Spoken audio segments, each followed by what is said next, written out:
Welcome to my channel friends, thanks for joining friends. आज की video में आप एक्सरसाइज 6.3 को हल करना जो है वो सीखेंगे। तो फ्रेंड, वीडियो को स्टार्ट करने से पहले रिक्वेस्ट करना चाहूंगी, प्लीज चैनल को सब्सक्राइब जरूर कीजिएगा।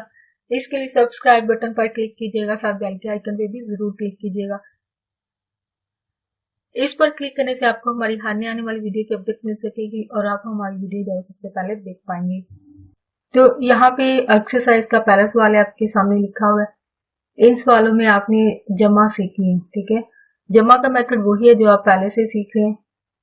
तो इसमें जारी बात है ये आपकी कालबों की जमा है, यानी रियाजी की जमा है, लेकिन अमल जारी बात है जमा का वही है जो आप शुरू से या मिडिल हिस्से में जमा तफरीक करना जो सीखते हैं। अमल वही है, सिर्फ यहाँ पे शक्ल तब्दील होगी है। वहां पे आप पहले सिंपल ऐसे लिख दिया जाता था। अगर आपकी छोटी क्लासेस की बात की जाए तो इनको जमा कर दिया जाता था। फिर आपकी अगर बड़ी क्लासेस पे आते हैं, यही जमा आपकी जो है वो अलजेब्रे में आ गई, यानी 3 के साथ एक्स लगा दिया, यानी दोनों वैल्यूज के साथ है वो एक जैसा वेरिएबल या जिसको मुतगय्यर कहा जाता है वो लिखा जाना चाहिए।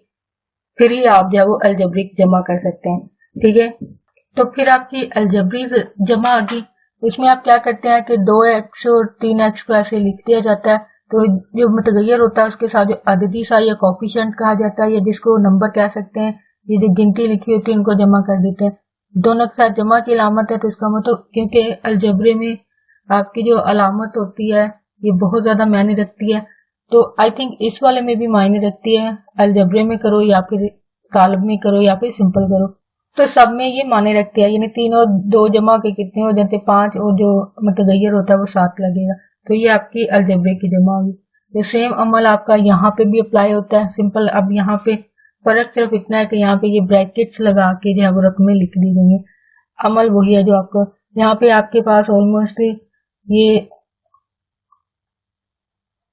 6 सवाल है इसी सवाल के, यानी सवाल नंबर 1 के। तो यहाँ पे पहला और मैं 5वां यहाँ पे आपके लिए कर रही हूँ, बाकी आपके लिए छोड़े जा रहे हैं। यानी आप इजी मेथड है, अगर आप एक भी दोनों में इसमें अगर एक भी करती हूँ तो आपका सवाल जो है वो हल हो जाएगा, यानी बाकी आप खुद करने के काबिल जो हो जाते हैं।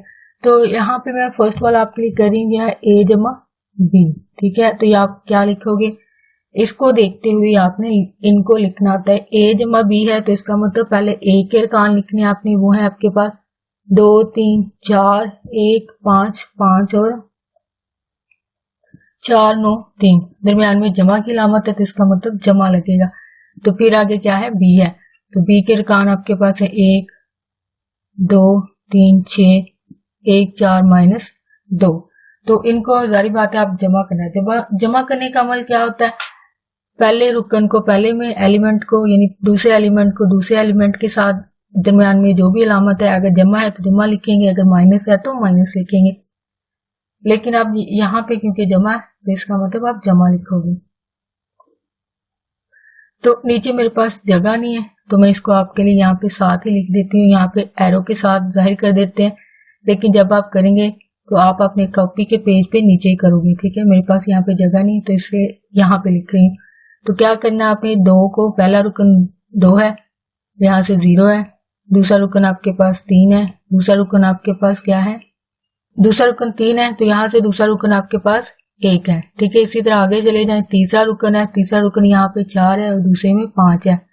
तो इन दोनों को मिला के जमा लिख देना है। यहाँ पे दूसरी रो पे आ जाए, दूसरी रो यानी पहली रो को पहली रो से, दूसरी रो को दूसरी रो से करना है। तो दूसरी रो को अब अमल वही है, लेकिन वही अमल आपने सेकंड रो में करना है। 1 जमा 2 हो जाएगा, यहाँ पे 5 जमा 3 है, ठीक है। और यहाँ पे आगे 5 जमा 6 है, ठीक है। आगे तीसरी में चले जाएं, 4 जमा 1 है, फिर 9 जमा 4 है, फिर आपके पास 3, ठीक है, 3 माइनस 2 है, ठीक है।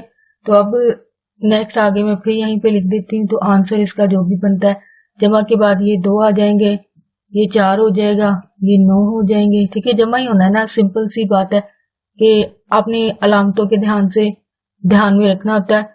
तो ये सबके साथ जमा है तो इसलिए आपको ज्यादा सोचने की जरूरत नहीं पड़ती, यानी जमा करते जाएंगे। 2 और 1 3 है, यहाँ पे 8 है, यहाँ पे 11 है, यहाँ पे 5 है, यहाँ पे 13 हो जाएंगे, यानी 9 में 4 जमा हुए 13। अब यहाँ पे होगा तब्दील, यहाँ पे माइनस है तो इसका मतलब 3 में से दोगे तो आपके पास फाइनल आंसर जो है वो 1 आता है। देखिए आपका फाइनल आंसर होगा। सेकंड जुज आपका वो आपके सामने यहाँ पे लिखा हुआ है। तो यहाँ पे आपके पास सेकंड जुज है 5वां, वो आपके सामने यहाँ पे लिख दिया मैंने। वो आपके लिए यहाँ पे लिख दिया गया है 3a माइनस 4b है, ठीक है। तो इसी के हिसाब से पहले भी बात हुई है, इसी के हिसाब से जब आपने लिखना होता है तो ये 3a है तो इसका मतलब पहले 3 आएगा फिर a आएगा। a के अरकान आपके पास क्या है, वो है 2 3 4 5 5, फिर 4 9 3 और दरमियान में माइनस है, फिर आता है 4 तो 4 को लिख दिया। यानी ये जो स्टेटमेंट होती है इसी के हिसाब से आपने लिखना होता है। तो पहले लिख लिया कि 3 आता है तो 3 लिख दिया, a के कालब लिख दिया, फिर दरमियान में माइनस है 4 है इनटू फिर आपके पास b है। तो b आपके पास 0 1 0 1 5 2 3 6 1 4 माइनस 2। तो इसके नेक्स्ट स्टेप जो है वो यहाँ पे लिख देते हैं, ठीक है। तो पहला आपके पास 3 है तो इसका मतलब 3 जो है वो सबके साथ अंदर ज़रब खाएगा। या तो आप ये करो कि अलग अलग लिख लो, ठीक है, या फिर डायरेक्ट ज़रब दे के लिखो। डायरेक्ट ठीक है, यानी अगर आप अलग अलग से लिखते भी हो तो एक स्टेप का इजाफा हो जाता है, तो उससे बेहतर है आप यहीं पे लिख लो कि 3 जो है वो सबके साथ ज़रब खाएगा, ठीक है। यानी ये जो है वो सबके साथ ज़रब खाएगा। 3 को 2 से ज़रब दी, 3 2 बार 6 है, फिर 3 3 बार 9 है, फिर 3 को 4 से ज़रब दी, 3 4 बार 12 है, फिर 3 1 बार 3 है, फिर 3 को 5 से ज़रब दी, 3 5 बार 15, फिर दोबारा से 3 5 बार 15, ठीक है, 3 5 बार 15, फिर तीसरी रो पे चले जाएं, 4 3 बार 12, फिर 9 3 बार 27, 3 3 बार 9, ठीक है। ये आपकी ज़रब के बाद आंसर आ गया। दरमियान में यहाँ पे माइनस है तो इसका मतलब माइनस लगेगा। तो आगे 4 है तो वही अमल जो पीछे किया, यानी 4 सबके साथ ज़रब खाएगा। 4 के साथ ज़रब देंगे, 4 को 0 से ज़रब दी तो वो 0 ही होगा, ठीक है। फिर आगे चले तो 4 1 बार 4 है, ठीक है, फिर 4 5 बार 20 है, 4 5 बार 20 है, ठीक है। आगे चले जाएं, सेकंड रो में चले जाएं तो 4 2 बार 8 होता है, ठीक है, 4 3 बार 12 है, फिर 3 4 बार 24 है, 4 1 बार 4 है, 4 4 बार 16 है, फिर माइनस आ गया दरमियान में, 4 2 बार 8 है, ठीक है। अब आपने क्या करना है कि पहले रुकन को पहले जमा थी, अभी यहाँ पे चेंज है कि यहाँ पे माइनस की अलामत है। तो जब माइनस होगा जारी बात है फर्क पड़ेगा, जमा होता है तो वही रकमें रहती, लेकिन माइनस करने से जारी बात है आंसर माइनस होगा। पहले जमा हुआ है अभी माइनस होगा, तो 6 में से माइनस 0, यानी पहले रुकन को पहले से, दूसरे को दूसरे से, तीसरे को तीसरे से। फिर सेकंड रो में चले जाएं, यही अमल आपका होगा। तो 9 जमा 4 है, 12 जमा 20 है, ठीक है। इसी तरह सेकंड में चले जाएं तो यहाँ पे सॉरी पहले प्लस लिख दिया गया था, प्लस नहीं लिखना आपने, यानी 6 में से 0 है, ठीक है, 6 में से 0, फिर 9 में से माइनस 4, फिर 12 में से माइनस 20 होंगे, ठीक है, 3 में से माइनस 8, ठीक है, 15 में से माइनस 12, फिर यहाँ से 15 में से 24, फिर 12 में से 4 है, यानी पहले में से पहला रुकन, दूसरे में से दूसरा रुकन। तो 27 में से 16 गया, फिर 4 में से ये माइनस दरमियान में है और ये इस रकम के साथ भी माइनस है तो ये ज़रब खा जाएंगे, माइनस माइनस प्लस हो जाएगा और यहाँ पर 8 होगा। तो अब आपने अलामतों के हिसाब से जब जमा मनफी करना होता है तो यहाँ पे आपने 6 में से 0 तो 0 रहेगा, फिर 8 में से 3 गया तो माइनस 5 आएगा, क्योंकि बड़ी रकम के साथ माइनस है तो इसलिए यहाँ पे माइनस आएगा। 12 में से 4 गए तो यहाँ पे 8 बच रहे हैं, 9 में से 4 गया तो 5 है, 12 में से तो ये माइनस 3 के होंगे, यानी 15 में से 12 नहीं, ठीक है, प्लस ही होगा क्योंकि बड़ी के साथ अलामत जो है वो प्लस की है। तो 27 में से 16 गया आपका, तो ये 11 बचे। यहाँ से माइनस 20 में से 12 गए तो 8 बचेंगे, ठीक है। और यहाँ पे 24 में से आपके यहाँ पे माइनस 9 बचेगा, ठीक है। और फिर यहाँ पे 9, और ये क्योंकि जमा के हैं यहाँ पे, सॉरी 9 है, 9 है यहाँ पे वैल्यू, यहाँ पे आप चेक कर सकते हैं। थोड़ा सा लिखे में फर्क आ गया, तो 9 और 8 है, तो ये दोनों जमा के कितने हो जाते हैं, 17 हो जाते हैं। तो यहाँ पे वैल्यूज है आपकी फाइनल आंसर होगा। तो यहाँ पे स्टूडेंट आपके लिए क्वेश्चन नंबर 2 है। इसमें आपने जमी माकूस मालूम करने, यानी स्टेटमेंट अगर आपके लिए पढ़ी जाए तो लिखा है कि कालबों के जमी माकूस मालूम कीजिए, यानी आपका इसका जो है वो इनवर्स मालूम करना होता है। तो इसमें क्या होता है कि आपने माइनस से ज़रब देनी होती है, माइनस से ज़रब देंगे, यानी जितनी भी अलामतें होंगी उसके हिसाब से। अब किसी में, इसमें तो सारी की सारी प्लस है, लेकिन किसी के साथ माइनस भी हो सकता है, ठीक है। वो सारी बातें क्वेश्चन डिपेंड करता है, जो बाकी आपके लिए छोड़े जा रहे हैं वो आप हल करने की ट्राई करना।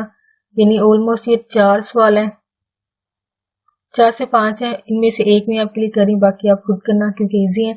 और ये आगे जाके मेथड जो है वो आपके सब्जेक्टिव जो सवाल होते हैं उनमें इस्तेमाल होते हैं। तो ये अलामतों के हिसाब से सारी बात है, क्योंकि सारी प्लस की हैं, अगर माइनस की होती यहाँ हो सकता है किसी सवाल में यहाँ पे माइनस हो, ठीक है। ये क्वेश्चन पर डिपेंड करता है। तो ये -4 है, -3 हो जाएगा, क्योंकि सारी प्लस की हैं, तो ये माइनस से ज़रब खा के माइनस ये 6 हो जाएगा, यानी ये आपका फाइनल आंसर होगा। यानी क्या करना है कि आपके जितने भी एलिमेंट्स हैं उनको माइनस से ज़रब देनी है। तो किसी सवाल में माइनस जिनमें होंगे तो वो जाहिर बात प्लस हो जाएंगी, ये तो सारी प्लस की थी इसलिए माइनस की होगी, तो वहां पे किसी सवाल में माइनस हो सकता है, वो माइनस होंगी तो वो प्लस हो जाएंगी, यानी क्वेश्चन पर डिपेंड करता है। तो नेक्स्ट क्वेश्चन नंबर 3 देखते हैं। तो स्टूडेंट यहाँ पे क्वेश्चन नंबर आपका 3 है, ये वैसे आपको खुद ट्राई करना चाहिए, इजी है। ये बिल्कुल जो पहले सवाल हल किया सेम वही है, लेकिन आपने सिर्फ इनको वहां पे एक वैल्यू को हल करने के लिए कहा गया, यहाँ पे जो है वो राइट और लेफ्ट का होता है। यहाँ पे ये लेफ्ट है आपकी, ठीक है, और ये आपकी राइट साइड बनती है, ठीक है। तो इसके हिसाब से आपने जब सवाल को हल करना है, तो ये ए और बी है, ठीक है। यानी आपको ये रुकन दिए होते हैं। स्टेटमेंट अगर पढ़े तो यहाँ पे लिखा है, ये आपके 2 सवाल हैं, तो इनमें से एक आपके लिए मैं कर रही हूँ, दूसरा आपके लिए छोड़ा जा रहा है। यहाँ पे ये क्वेश्चन नंबर 3 है, यहाँ पे लिखा है ए कालम, जो आपके सामने ये लिखे हुए ए और बी हो तो साबित कीजिए, यानी आपने साबित करना है कि लेफ्ट और राइट साइड जो है वो बराबर आती है, ठीक है। हालांकि डिफरेंट लिखी हुई है, लेकिन तो यहाँ पे वैल्यूज जारी बात है आपके सामने लिखी हुई है। तो आपने पहले भी इस तरह का सवाल हल किया है, वहां पे सिर्फ एक साइड दी होती थी, लेकिन इन वाले सवालों में 2 साइड दे दी जाती हैं। अमल वही है जो आपने पहले सीख लिया, ठीक है। फर्क इतना हुआ है कि आपको इधर भी एक दे दी गई वैल्यू और इधर भी दे दी गई है। तो यहाँ पे आपने जारी बात इनको अलग अलग हल करना होता है, नहीं लेफ्ट वाली को अलग से करेंगे, राइट वाली को अलग करेंगे, यानी अलग अलग से हल करेंगे, लेकिन आंसर जो है वो सेम आएगा। साबित करने से मुराद इनका आंसर जो है वो सेम आना चाहिए, और सेम होता है, तो आपने यानी हल करने के बाद बताना है। तो दूसरा सवाल जो आपके लिए छोड़ा जा रहा है सेम इसी मेथड से है, सिर्फ वैल्यूज जो वो चेंज होती हैं। जाहिर बात है सारी वैल्यूज एक जैसी तो होंगी नहीं सवालों की, तो जाहिर बात उसमें कुछ डिफरेंस होता है, तो वो डिफरेंस जाहिर बात है आपको समझना होता है सवाल में, लेकिन मेथड आपके वही होते हैं जो आपने पहले सीखे होते हैं, लेकिन थोड़ा सा बस चेंजेस की जाती हैं ताकि जाहिर बात है बच्चे दिमाग को जो वो इस्तेमाल करना सीखें, क्योंकि रियाजी का मेन मकसद ही यह है कि बच्चा जो है वो दिमाग को इस्तेमाल करना सीखे, जो कि जमा मनफी ज़रबे देने से, और ये इस्तेमाल करना दिमाग को हमारी प्रैक्टिकल लाइफ में भी हमें इस्तेमाल होता है। यानी इसका मकसद ही यह है कि बच्चे जो है वो अपनी लाइफ की जो प्रॉब्लम्स होती हैं उनको भी समझें, यानी माइनस प्लस करना। जारी बात है हर बात के नेगेटिव और पॉजिटिव पहलू होते हैं, उनको देखना, किसी को कट करना, किसी को ऐड करना, ये मामला हमारे जो आम जिंदगी में भी होते हैं। यहाँ पे नंबर्स हैं जिनको हम जमा मनफी करते हैं, लेकिन हकीकी जिंदगी में इंसान होते हैं। लेकिन प्लीज इन चीजों को करते हुए बहुत ध्यान से लाइफ को चलने के लिए, जारी बात है क्योंकि रियल लाइफ की स्टोरी, अब एक हाई स्कूल के बच्चे हो, और हाई स्कूल के बच्चे भी इंसानी रवैयों को बहुत हद तक समझना शुरू कर देते हैं, और ये रवैये हम घरों से ही सीखते हैं। यानी लड़ाई झगड़े और यानी मुश्किलात के बारे में इंसान जो है वो सीखता है। तो प्लीज अपने इस कुव्वत को, जो आप दिमाग को इस्तेमाल करना इस स्कूल लेवल पर सीखते हो, इसको अच्छा यूज करना जो है वो लाजमी है आपका। क्योंकि हमारे फैमिलीज में बहुत सारे ऐसे मामला होते हैं जिनमें जारी बात है खानदान के बहुत सारे लोगों को साथ लेके चलना होता है। तो ये जारी बात है वही लोग कर पाते हैं जिनका दिमाग एक्टिव होगा, जो बातों को समझ सकते हैं, जो मामलात का जो भी मसाइल या मामलात हों उनका हल सोच सके और उनका हल निकाल सके। लेकिन बहुत सारे लोग होते हैं जो कि नेगेटिव वे से भी सोचते हैं। तो नेगेटिव वे से कभी मत सोचिए, क्योंकि खानदान के जो लोग होते हैं जारी बात है इनको भी साथ लेके चलना होता है, चाहे वो घर के अंदर फैमिली के लोग हों या फिर घर से बाहर जो खानदान के लोग होते हैं या फिर माशरे के जो लोग होते हैं। लेकिन जो भी करें ऐसा करें जो कि आपके साथ साथ दूसरों के लिए भी फायदेमंद हो। ये ना हो कि सिर्फ आप अपने आप को देख रहे हो, ना तो आप फैमिली मेंबर्स को देख रहे हो और ना ही दूसरों को जो कि माशरे में मौजूद है। क्योंकि हम माशरे से कट कर जब नहीं रह सकते हैं, ये माशरा जब हमारी जिंदगी में बहुत ज्यादा असरअंदाज ये लोग करते हैं, चाहे वो फैमिली मेंबर्स हों, घर के बाहर माशरे में रहने वाले लोग हों, जो कि गली मोहल्ले में रहने वाले लोग होते हैं। तो ऐसी बातों और चीजों से दूर हट जाएं जो सारी बातें इन लोगों के लिए डिस्टरबेंस क्रिएट करती हूँ, या खुद आपके लिए या आपके फैमिली के लिए कर रही हूँ। या फिर ऐसा सोल्यूशन हल सोचें जो कि आपके लिए फायदेमंद हो और आपके और आपके दूसरे आपके लिए और आपके इर्द गिर्द के लोगों के लिए भी एक पॉजिटिव वे से एक अच्छा इम्पैक्ट कर सके, अच्छा असर पैदा कर सके, चाहे वो आपका रवैया हो, आपका चाल चलन हो। होप आपको ये बातें टाइम वेस्ट ना लगी हो। आप क्या इस ह्यूमन बिहेवियर के बारे में सोचते हैं या फिर समझते हैं? प्लीज कमेंट में लिखकर जरूर शेयर कीजिएगा। तो बैक टू द एक्सरसाइज को देखते हैं, इसमें क्या चीज हल करने की जरूरत पड़ती है हमें। तो यहाँ पे लेफ्ट और राइट का आपने देखना होता है। तो लेफ्ट में आपकी क्या चीज है वो आप लिखोगे। लेफ्ट साइड में आपके पास है 3B और 3A, 3B और 3A।